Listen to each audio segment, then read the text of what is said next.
ఇంట్లో ఇద్దరు అన్నదమ్ములు ఉన్నారు. ఏర్వడి ఎవరు బతుకులు వాళ్ళు మంచిగా బతుకుతున్నారు. ప్రేమలు రాకపోకలు కూడా మంచిగానే నడుస్తున్నాయి. అయితే అందులో ఒకళ్ళు కొత్తిల్లు కట్టుకుందాం అనుకుంటుర్రు. అయితే ఇంటి జాగా జర్రంతా చిన్నగా ఉన్నది. అవతలైన ఇంత జాగిస్తే మంచిగా సరిపోతుంది. డైరెక్ట్గా ఆయనను పోయి అడిగితే ఏమనుకుంటాడో అని ఒక పెద్ద మనిషితోని మతలబు పంపిండు.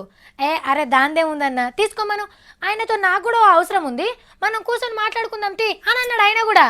ఇక గీ ముచ్చట తెలిస్తే ఊరోళ్ళకి ఎంత ఆనందం అనిపిస్తుంది. అబ్బా అన్నదమ్ములంటే ఇట్లుండాలిరా భయ్ అనుకుంటారు. సేమ్ ఇట్లనే అవుతుంది మన తెలుగు రాష్ట్రాల నడుమ.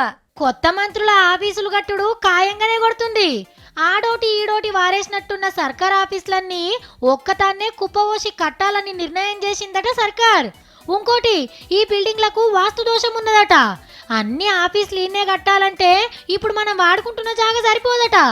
కిందికి ఉన్న ఆంధ్ర సచివాలయం ఆల్రెడీ కాలైంది, అంతా అమరావతికి పట్టుకుపోయిండ్రు.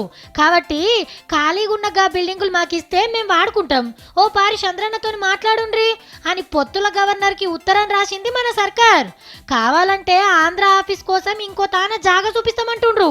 అవి ఖాళీగా ఉండడం కన్నా తెలంగాణ ప్రభుత్వానికి ఇస్తే మేము ఉపయోగించుకుంటామని ఇదివరకే నరసింహం సార్ని కలిసి ఇదే ముచ్చట చెవిలేసిండట కేసీఆర్ సార్. ఇక విజయవాడలోనే ఉన్న పెద్ద మనిషి ఫోన్ కొట్టిండేమో, చంద్రాల్ సార్ పోయి కాల్వనే కలిసిండు. బిల్డింగ్ మనకిచ్చే ముచ్చట మీద చాలా సేపు మాట్లాడుకున్నారు. మరి దీనికి సమ్మతమేనా సారు? మన ప్రయోజనాలు కూడా దెబ్బతినకుండా ఇచ్చి పుచ్చుకునే ధోరణిలో ఉండాలి. చంద్రల్ సార్ కూడా ఓకే అనేటట్టుండు.